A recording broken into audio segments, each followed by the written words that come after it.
How many of you have ever had like client hurt? They talk about church hurt, just talk about that client hurt, okay? Like when you like do a lot for clients and then they totally disrespect you, it's hard.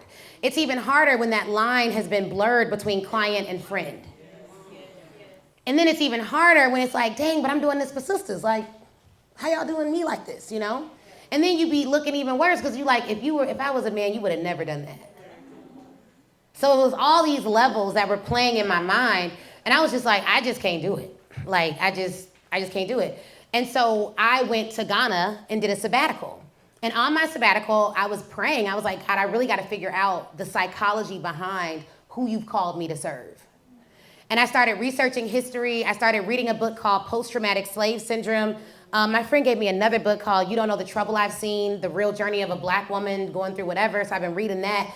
One thing about me, when I do an event and it's themed, I'm like a method speaker. You heard of method actors where they like do everything for that thing? I'm like that for speaking. So the reason I got my health together, this just tells you how geeky I am about work, was because last year's theme was cashleets, the year of the cashlete, and it was like a Michael Jordan theme. So I was like, I can't do an event about athletes if I'm not gonna be an athlete. So I lost all of this weight like an actress for my event. I lost 15 pounds because I was like, okay, because in my opening I had to say I've lost 15 pounds. And I was like, great, so I'm gonna train. And I take my craft so seriously that I literally lost weight for an event like it was a movie. And so for Black Women Sell Live, I'm like, I know what we're gonna do. We're gonna go to Ghana. And I'm gonna learn our history, and I'm gonna learn about the royalties, and I'm gonna learn about the different tribes.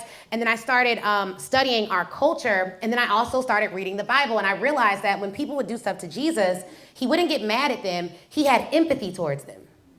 And I was like, well, God, why you got empathy? They did you bogus. And he was like, I have empathy towards them because they don't realize that what they're doing is an inferior way of living. And how sad is it that they would choose inferiority over superior living? Yes. And so when I got that revelation, I got over my client hurt.